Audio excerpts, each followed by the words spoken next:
name is Cyndi Masters, and I'm an alcoholic. Still grateful as all get out.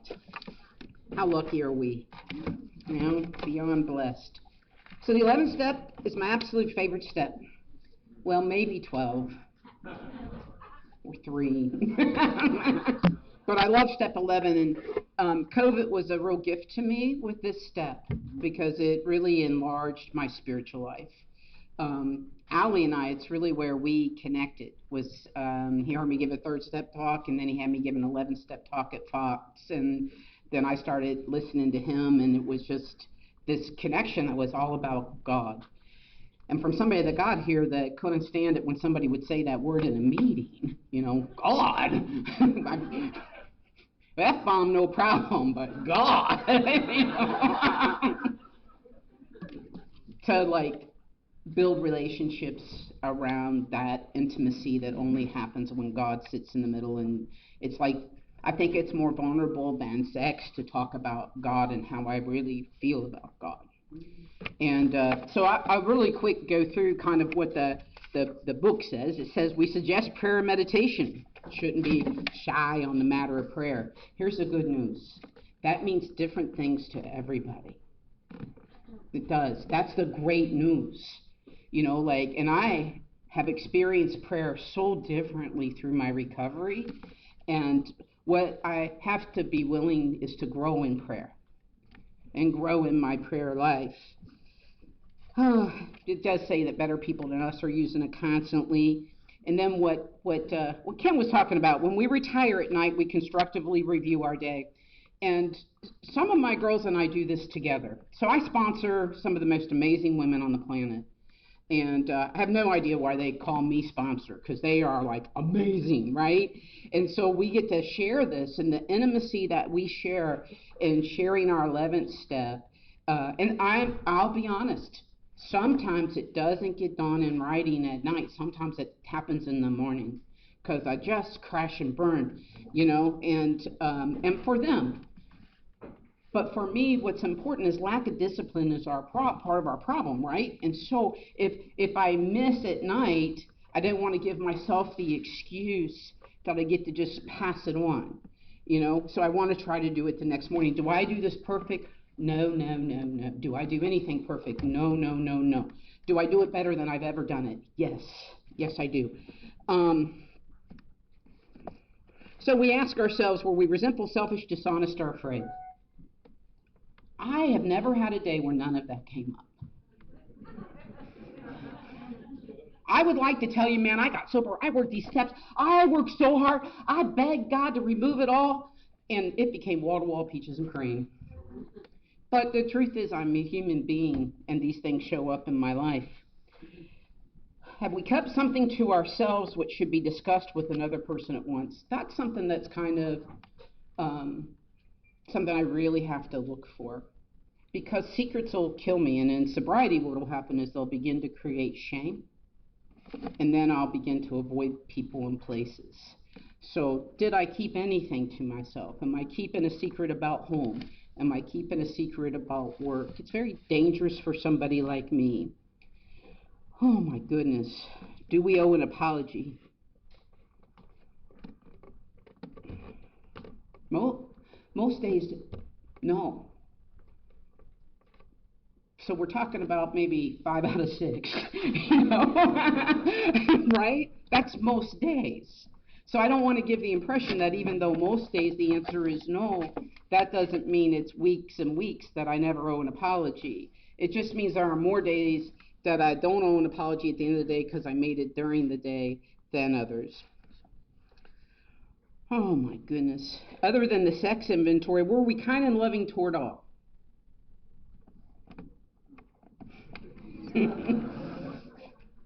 I have some days that I can say yes to that, and that's great. I'm talking traffic. I'm talking about the barista that got my drink wrong 3 times at Starbucks. You know, I'm talking, you know what I mean? I'm talking about all, right? I'm talking about my neighbor that just loves us because we've done what you taught us to do and shown up, and he sits in his window and watches for us to come home. And so it's like, Was I loving to Bob today? Yes, yes, yes, yes. We took care of his wife when she died because he didn't have anybody else to, and he's a really good guy, but we're it. So that's part of what you guys have taught me to do too. Be like, it doesn't say be useful in AA. It says be useful everywhere. Oh my goodness. Here's the part that the only place that asks us to do this before this is the sex inventory, and that is, what could we have done better? What should we have done instead, it says in the sex inventory, right? And that is so important for me here, because that forces me to go to solution. That means that I don't have to repeat yesterday the same way today, and I get to learn from it.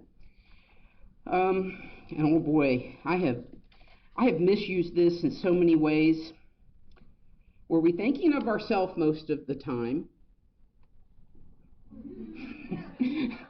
Okay, who today has not been thinking of themselves most of the time? You know what I mean? Like, golly. And then were we thinking of ourselves most of the time, or were we thinking of what we could do for others, of what we could pack into the stream of life? Sometimes I have overdone the stream of life to a place that it interferes with what I can do for others.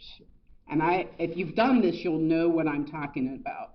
So it's like 3 businesses, sitting on a number of nonprofit boards, being on committees on the city, sponsoring a bunch of women, having a big book meeting at my house, having a home group, traveling. I was traveling too much. I was out like 3 out of 4 weekends, and I cut that out. I go once a month because a far better example lives in my life. For me, that's not true for everybody. I'm not retired. I have a bunch of other things. I want to be at my girls' weddings and things like that. So I was packing so much in, I was missing the important stuff.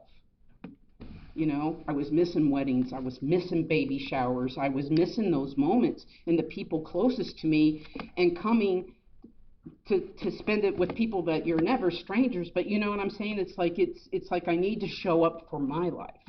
And that was an 11-step thing that came to fruition for me, because I packed it in, and I still have more packed in than I need to. AA and God have to be first, but that doesn't mean that it's all, and it doesn't mean for me that it's on the road. It means that I have to evaluate. Each thing I do takes away from something else.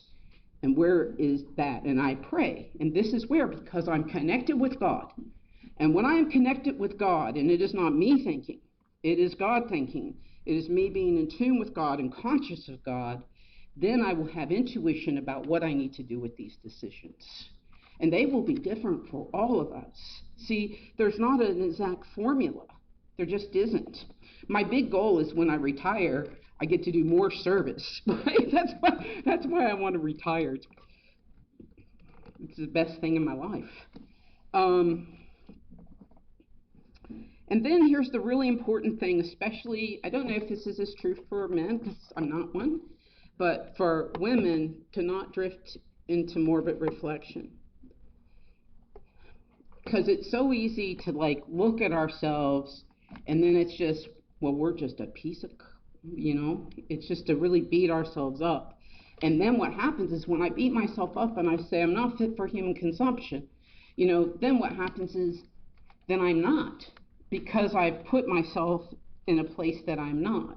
Instead of asking God's forgiveness, making whatever I got to do right? But I can't, because it will diminish my ability to be useful to you. On awakening, before I'm out of bed, pillows up, eyes are open, because I'm a thinker too. My sponsor said, you remember they used to have a slogan called think, think, think? My sponsor said that's because I only get 3 thinks about anything. You get to think it once, twice, 3 times, you're done. But I'm a thinker. I'm a feeler and a thinker. I think frequently and I feel deeply, just like most alcoholics. And so asking God to direct my thinking, especially divorces, from self-pity. Dishonest. There's a reason self-pity is number 1, right? We have this propensity to focus on self, feel sorry for ourselves. and, dishonest, self-seeking motives. Now I'm fit for human consumption. Now, even when I go to the bathroom, now when I get ready to pray. And for me, in here, I'm not going to keep reading out of the book. I'm going to tell you what I do. So in here, it's like in the morning, my prayer life is rich and deep and meaningful. I'm going to tell you it's evolution. So they said meditate, and I was new. And somebody, Kent, I think, was talking about I vibrated and I smoked a lot. And you know what I mean? And I don't just have a committee, I got a firing squad. None of you piece of junk. You know you don't. Da, da, da, da, da. So sitting still and being quiet, like, you might as well send me straight to hell. So, right? So I bought a Harley Davidson that vibrated more than me. It had long fishtail straight pipes. I'm hard of hearing now because of it. And it's like, and it was louder than the voices in my head. And I could feel God in the wind. And it was my first meditation tool. Because, see, God will meet us where we are. I don't have to go where you are. If you can ohm away. Today I can do a little ohm, but I couldn't. But on that Harley, it separated everything, and I could actually focus on listening to God. What is God? Here's the other thing I believe, and I didn't really discover this till I was longer sober. Every single one of us has an absolutely perfect listening device with God. See, we worry about how am I going to hear God, right? I used to worry. And it does say that we're going to pray for intuitive thought. And it says in the beginning we're going to pay for this in absurd ways, right? And I have, because I've tried to manipulate people and myself because it's the nature of the alcoholic. But I believe that all of us, like if you imagine a 10 count, those little cartoons, and there's a string that goes from the next room, and you're talking to your sister on the tin can listening, right? That's how I imagine this little part right here, that is God. And if I'll tune into that, I can hear God perfectly. But I have to get all the noise away. So what COVID gave me, COVID changed my meditation. My meditation and prayer practice have changed so much. Quite frankly, as busy as I am, it can limit it. It can limit the amount of time that I can invest in true prayer and meditation. And here's the thing, I used to always say that the very happiest I've ever been is when I am working with a newcomer and I watch the lights come on. And it probably is because it's the greatest joy of seeing God in action. But a very close second is when I am truly prayerful, when I'm truly able to get to that still and be that open for God to come in, when I really don't have an agenda, when I really am not bringing I need or want, and I'm really just, what would you have me do and be?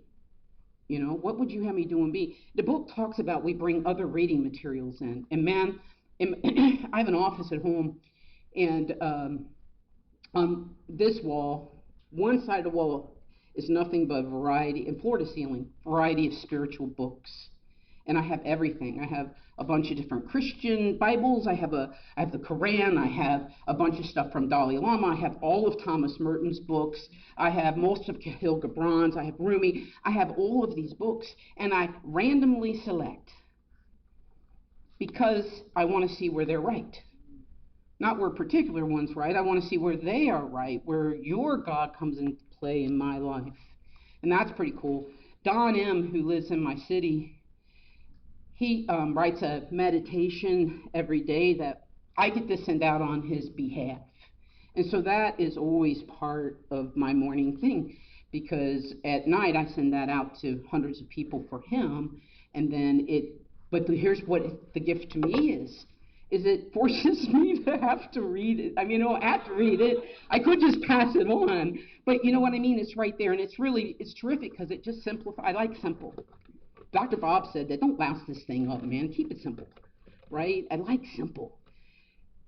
So during COVID, I got the privilege of getting to spend 3 hours in prayer and meditation in the mornings, which is just, who gets that? It's decadent. It's decadent. And my head was busy. I was afraid, and when COVID first happened, I felt like I was back in jail because I wasn't allowed to leave my house. and it made me afraid. And so I took up the Native American flute. Now, I already got walls of guitars in my office, right? But I took up the Native American flute because it focuses on breath. And so I had to, I can't be shh. And so I would begin my prayer and meditation. Sometimes I play that for half hour, sometimes I play that for an hour. And here's a really cool thing. I have a really cool yard with lots of nature and water features, and so I played a flute, and the birds will come. They will come and play with me. I mean, it's the coolest thing since sliced bread. I mean, it's just like, and so then there's all these birds around. Now, maybe they weren't playing with me, but I like to believe they were, okay? So just run with it with me, all right, because it makes me happy. Oh, and here's the other thing. Here's the other thing I've learned. If the birds show up and they sing and I'm playing, it's okay for me to think they came to play with me. And I didn't need to judge it. So what happened was that thing I said that I didn't understand why peace would be a promise. I didn't, because I had never known peace. My drinking life, I began drinking when I was this big, and I drank daily from the time I was 14 on. I was on the streets. I lived like that. And so there just never been peace for me. And so you don't miss something you haven't had. I didn't miss God because I hadn't had God. What I thought was God, I didn't, so I didn't miss God. So I got this peace. I just got this peace, and I became better, and I became more useful in COVID than pre-COVID. Who would have thought that? Because the people I help locally, I continue to. Business was way less of a priority. I wasn't sure if my business was going to survive at the beginning of COVID. In reality, they've thrived, which is crazy.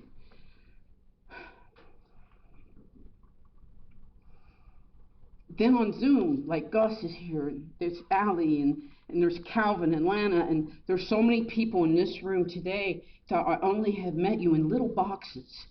But I feel an intimate connection with you three. I feel an intimate connection with Kuna, who I asked about as soon as I got off the plane, and Mickey.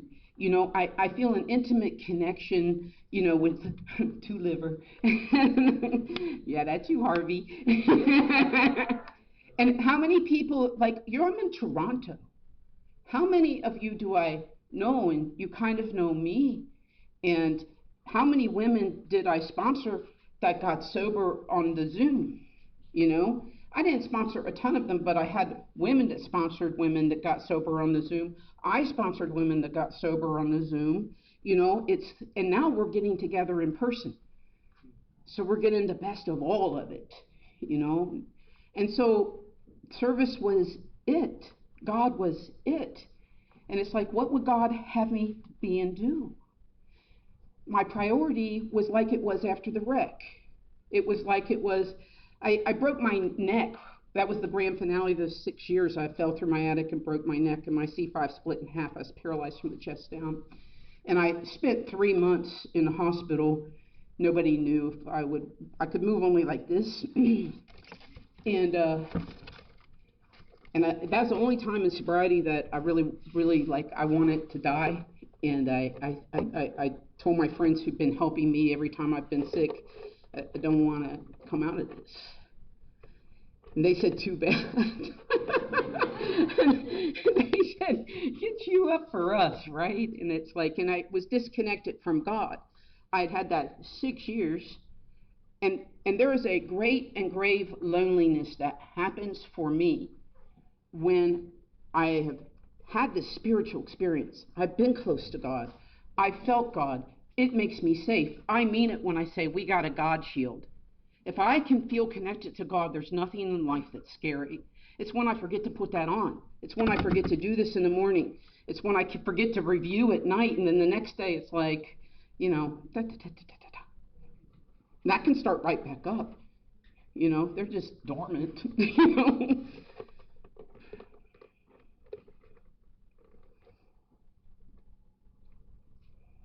But the loneliness that happens, and see, we talk about, I don't think meeting makers necessarily make it. I went to meetings and drank. Meeting makers that do the deal make it. And for me, I won't do the deal if I don't make meetings. See, I won't be reminded of why being connected with God is so important. I won't see that miracle. I won't remember that I simply cannot pay Alcoholics Anonymous back.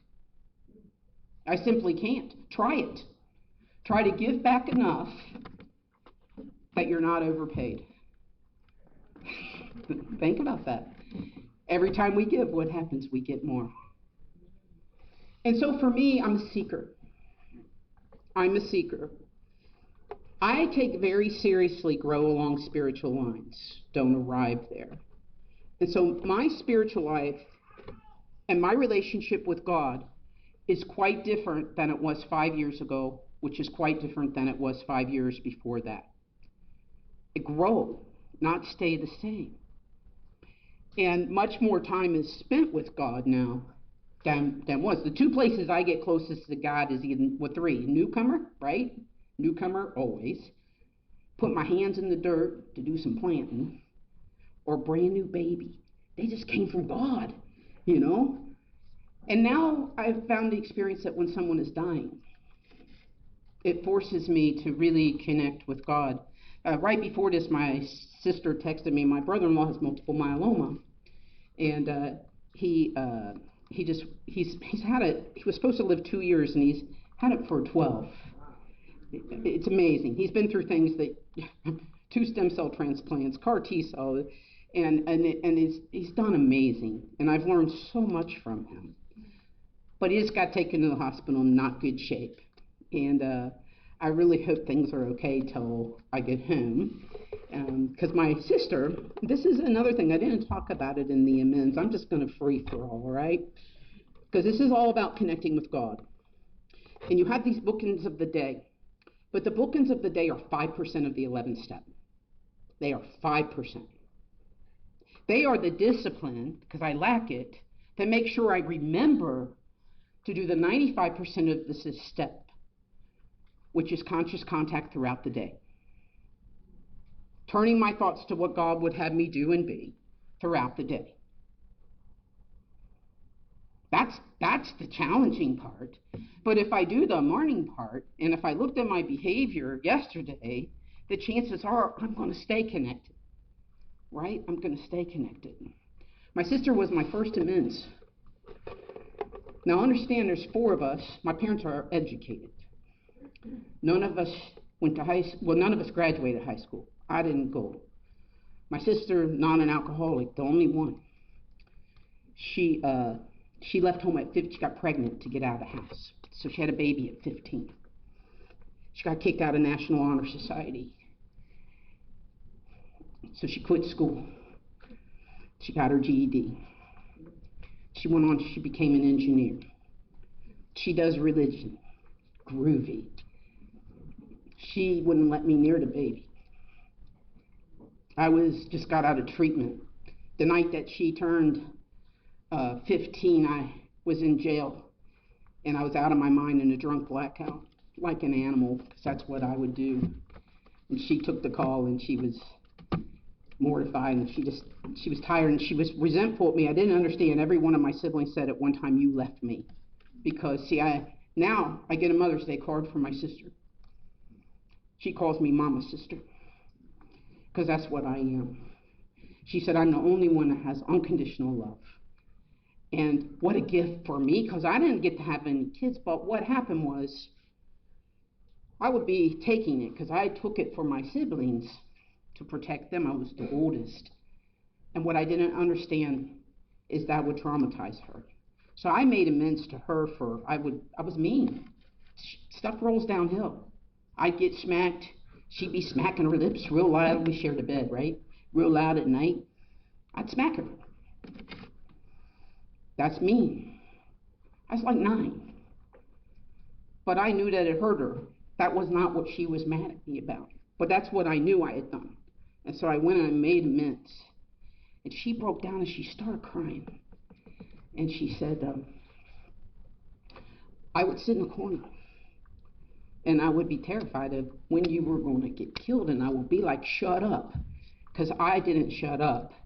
My dad would be going after somebody and I'd run my mouth. She didn't understand the whole dynamic, but then I still didn't shut up.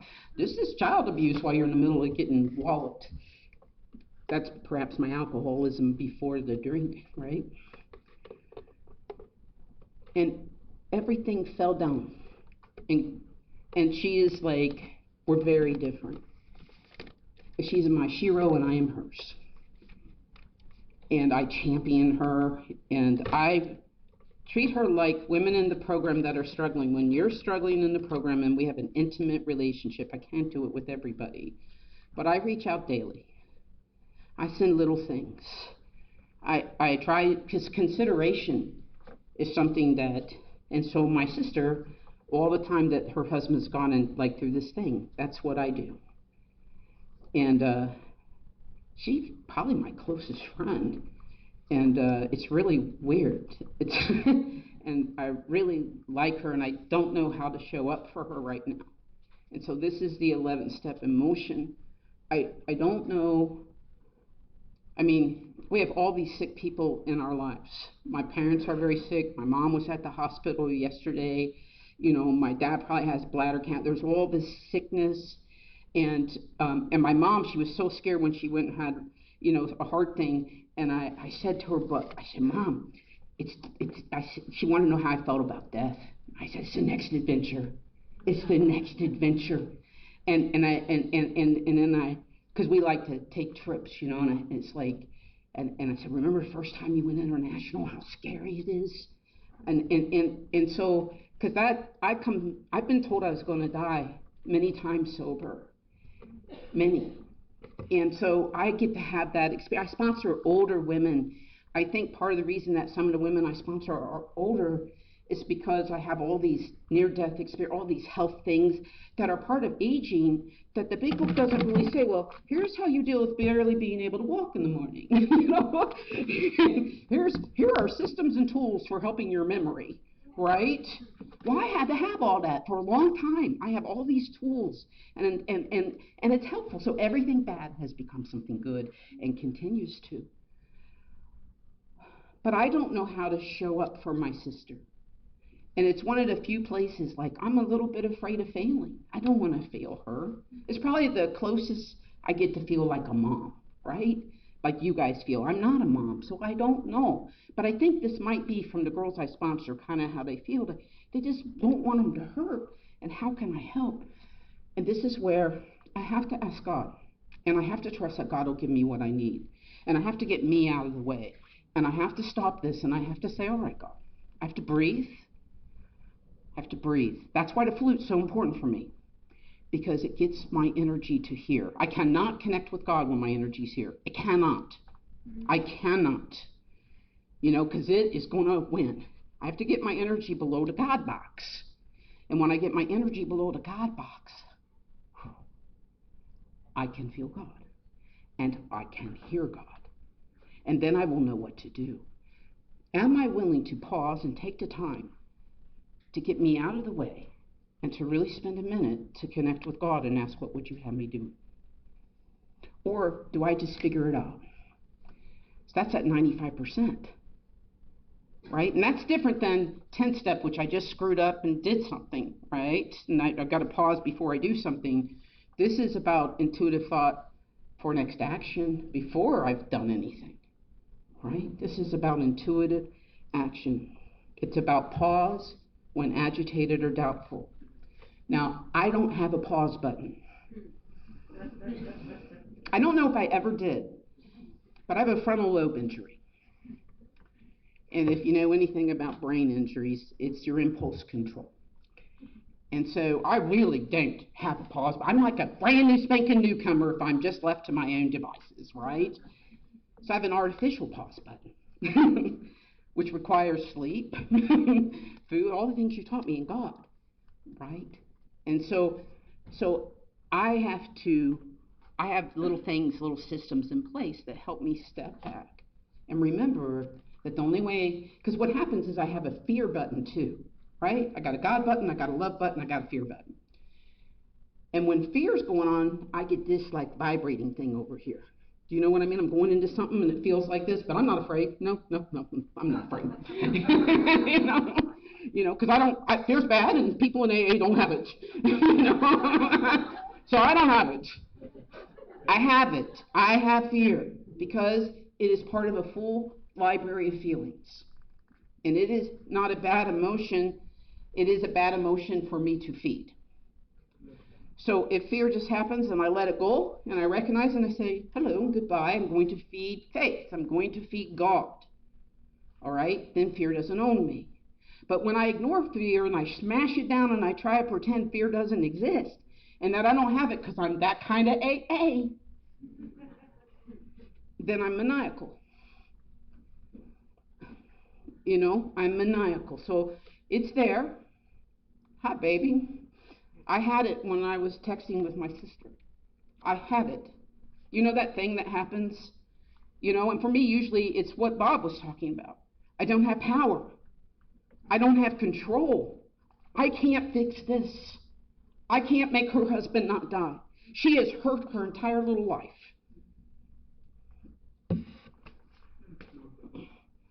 Golly, sorry.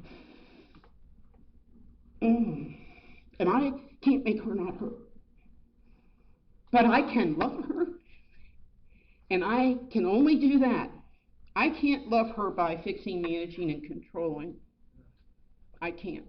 I can only love her by tapping into the real power. And then I get to love her. And she's going to hurt.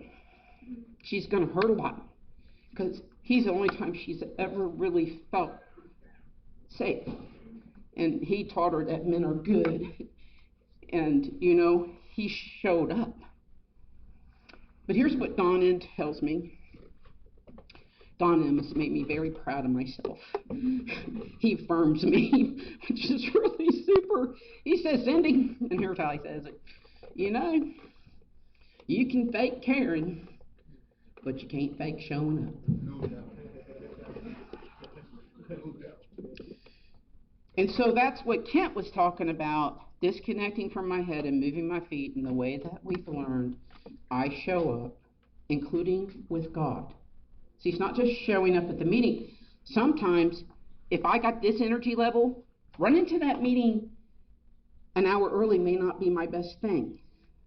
It may be my best thing to sit for 10 minutes with God so that I can come to the meeting connected with God and not be the taker that Bob talked about. So that I can come. Now, if that still doesn't go away, I better go to the meeting.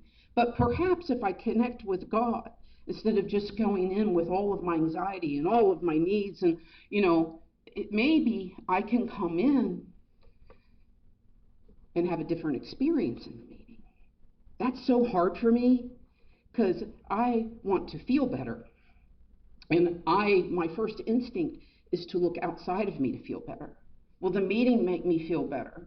Not will I bring something to the meeting. Will the meeting make me feel better? Will you make me feel better? Will the new car make me feel better? What will make me feel better? And here's the truth. The only real good feeling I ever get is connected to God. And the first place I felt totally connected with God was sponsoring someone and watching hope come in their face. And then it's just growing in all these different places. I see it in my sister. She and I was at her house a few weeks ago. She lives on a lake, and she's got these baby bluebirds, and a mom and dad are coming and feeding them. And literally, we sat for 4 hours in silence together, which is a really great relationship. Sometimes I have certain friends, we go kayaking or canoeing just to be quiet together. We have a group of women I got sober with, and sometimes the men, and we hike. And I take one Friday off a month to go hike. We meet halfway between Cincinnati and Louisville. And we hike in silence. And then we talk about afterwards. For alcoholics, to hike in silence, like 6 of us, it's crazy, right? So this is what I mean by continuing to seek and grow. I did want to drink once sober when I was 5 years old. And I share this because Bill wanted to drink lots, and Dr. Bob didn't. And I called my sponsor, which is the smartest thing to do when you want to drink. You think it's a bad idea to tell her, but it's a really good idea to tell her.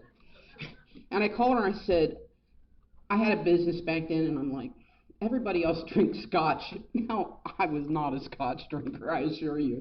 And I said, I deserve to have scotch after work like everybody else. I'm like an entitled person, right? And she laughed at me. She said, get up a half hour earlier, so there's a penalty when you're young, right? Get up a half hour earlier, walk your neighborhood, count miracles, and call me back. The first day which was that day, that I went and counted miracles, it was spring, I saw grass come back up. It's the simplest of things. But if you think about how miraculous it is, that it completely dies and is reborn, just like us, it was enough. It was like, holy moly. And once I'm focused on miracles, which focus me on God, you see, it doesn't have to be complicated. It doesn't have to be complicated. It's just, what is God? I have other girls that send me their gratitude list every night. And by the way, I share my junk back. I share my junk back. They share their 11-step inventory. I send them mine. I want them to see my failures. I want a shoulder-to-shoulder relationship. That means I don't separate you from me. I don't have a hierarchy. I screw up. I get afraid. I hurt. I don't stay in it. I move quickly through it because I do these things. I literally am the happiest person I know. I am. And the only time I'm not really happy is when I drift into remorse because I made a mistake. Because I don't like to hurt people. It hurts me to hurt people. So it's not just a mistake, and it's not just a mistake that makes me embarrassed, but it's a mistake that hurts somebody's feelings. I used to not care, but I care. Is that not showing God off? Like, I care. I usually have a lot more to say about this. I don't even know how long I've talked. Let me look. I've talked plenty. Yay. So here's what I believe. I try not to fill my time most of the time. Here's why. I want you to listen. And by the last 10 minutes, you're tired. You're behind tired. But I just don't want it. For me, I used to, and sometimes I would talk over a lot, and I don't have anything more important to say than you do. I don't. I have different experiences, and I have a lot of experiences. I've been sober a long time, and I've worked so hard. And I'm a demonstrable miracle because my bottom was so low, because I'm totally of the hopeless variety, because I am somebody that didn't stand a chance, period, and because my whole life shines. How blessed am I? Connecting with God, the whole point of this book, the whole point of this deal, is to connect with the power greater than yourself. Oh, I do have one other thing I want to say. I can't tell you who God is. The difference in us and the Washingtonians, that's one of the things. We don't define your God for you. It's the miracle of Alcoholics Anonymous. I feel God. I don't think God. I feel him in this listening box. When I tap into God, oh my gosh. When I put the God shield on, there's nothing I can't handle. My thoughts of God have changed through the years. And I have different thoughts of God, but I don't have a definition. I do not have people write out, how do you define God in their second step or third step. How could you possibly know? You're brand spanking new. You know what I mean? Just feel God, experience God, look for God, watch God. You know? And it's like when God's infinite, we're finite. If you have a religion, it tells you who your God is. If you believe in that religion, I support that 1,000%. And if you don't have a religion or you're afraid of religion, it's like There's so many other paths to God. So we talked about the oak tree that was my higher power. It's no longer my higher power, but it is one of my heroes. So now they've learned, there's a World Wide Web. Well, there is a worldwide root system for trees. Look it up. It is the super coolest thing. And so what happens is trees go in, and the roots talk to each other. And so let's say there's a tree here that's not getting the nutrients it needs, and this tree over here has got enough. This tree over here spits it out into the dirt where this tree is with its root system. So that this, see, that's what AA is. We got so much, we got so much. When you don't have enough, I do. And when I don't have enough, you seem to. And that's how this deal works. We really are just like the trees. Creatures of God helping each other. And I know that's a really weird analogy, but I just think it's cool. I love you. Thank you for having me. Thank you.